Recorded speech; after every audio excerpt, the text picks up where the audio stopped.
Hello and welcome to our monthly Tower Garden party. My name is Sandra Watmore, and what's your name? Good morning, everyone. I'm Michael Whatmore, and we're pleased to demonstrate how to plant in the tower garden. Well, what are we going to plant?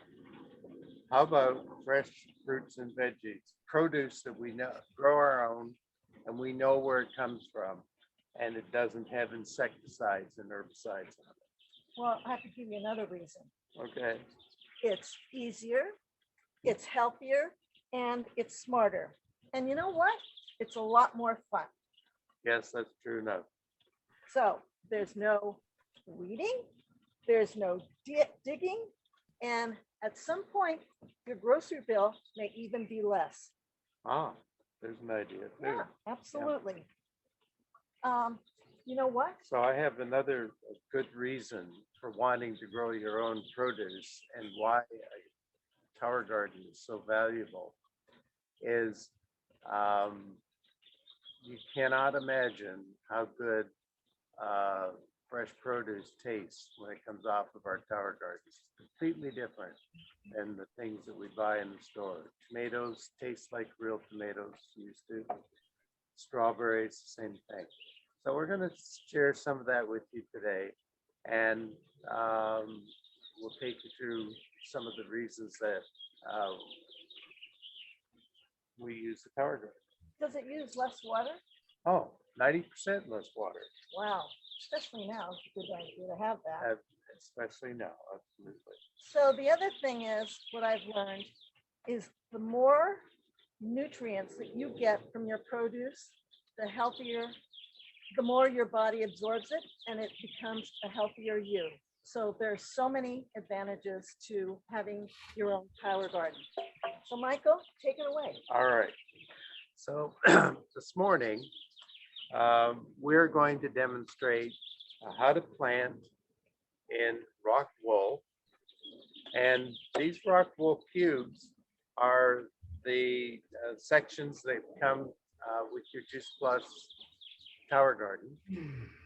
And they fit into these net pots. What's Thank that? you. That's a net pot. Okay, got it. So let me just share with you. You'll notice there's a little hole in the top. And what I do is I take the seeds and just carefully put about 4 or 5 seeds. If I'm planting lettuce or Swiss chard, sometimes not all the seeds germinate. And so I'm careful to add a couple more just in case. And I should just explain too, before I get too far along here, that the net or the material is what's the name? The rock wool, when it's manufactured, uses lime in the process. And so it's always a good idea to take the rock wool and soak it in water, probably a minimum of 30 minutes ahead of time. That helps get the lime out, because if we're not careful, lime makes the water too acidic, and we have to adjust for it. But in any event, I've got my seeds planted. I've already washed my rock wool. I did that earlier. And the next thing that we do is we use vermiculite, and this comes with your tower garden. I happen to buy larger quantities of it because we have more than one tower garden.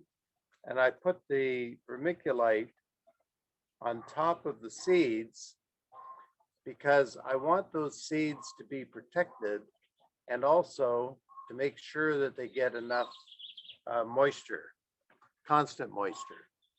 And we don't want to drown them, but they need to be wet in order to germinate. So we plug this little puppy in here, and that's the rock wool nestled into the net pot.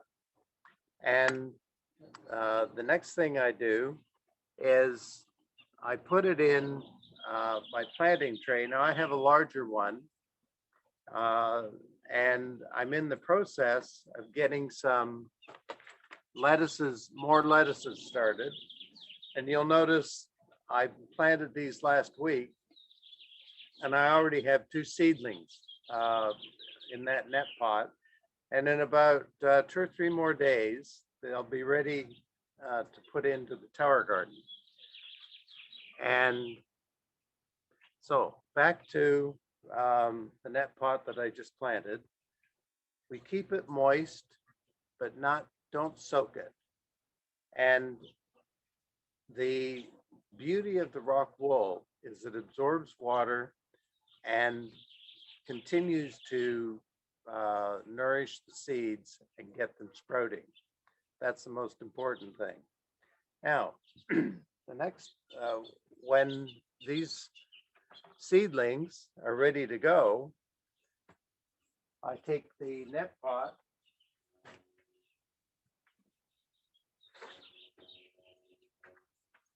and it just goes like so, right into the tower garden.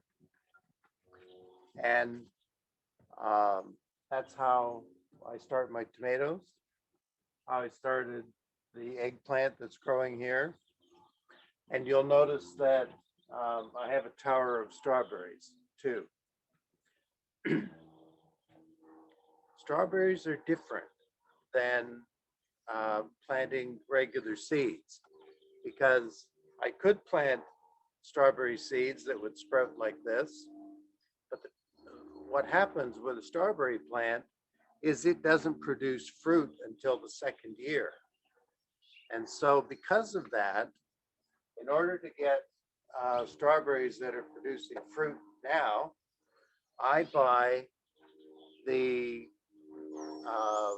bare root strawberry plants, and I get them from this year from a company in Washington State, just outside of Seattle. And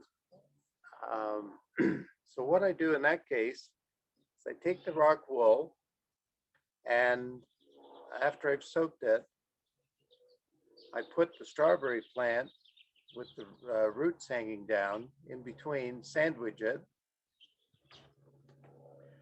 And I also modify the net pot so that I cut the center out. And then I just plant this inside the net pot. And I very carefully make sure that I get the roots hanging down from the net pot. So let me show you what that looks like in real life.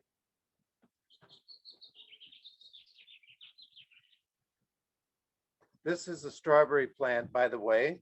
It's got fruit on it that we'll pick later this week. I started these plants about 7 weeks ago and did exactly what I demonstrated. And you'll notice we got the roots coming down through the bottom of the net pot. And these hang into the tower garden and really nourish and help grow good fruit. By the way, we've already harvested some strawberries from our plants a week ago. So they were producing in 6 weeks, and they're just quite amazing.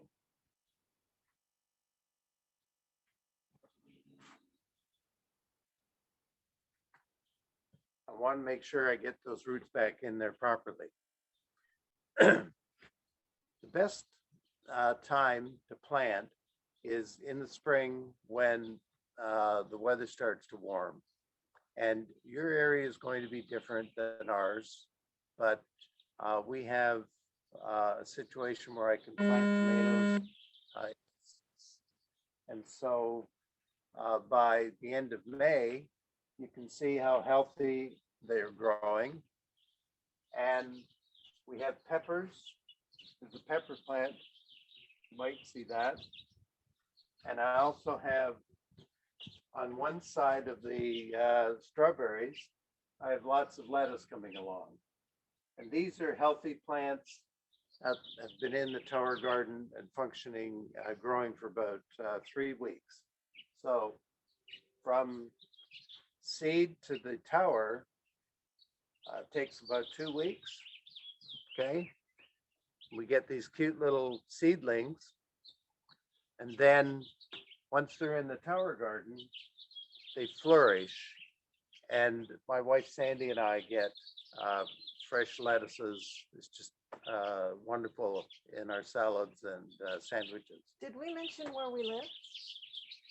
No, we didn't. We live in Redwood Shores, which is in Northern California. So don't know where your area is, but we wanted you to know that this is coming from Northern California. Absolutely. And water conservation is very important to us here, as you've probably heard. And so the tower garden is an ideal way to have a very productive garden and use a lot less water. And have fun. Absolutely. So thank you very much. And we welcome you again. And thank you for joining us. Please join us again. These are monthly meetings. Next month, we are meeting on June 15th. And the topic is going to be growing a garden indoors.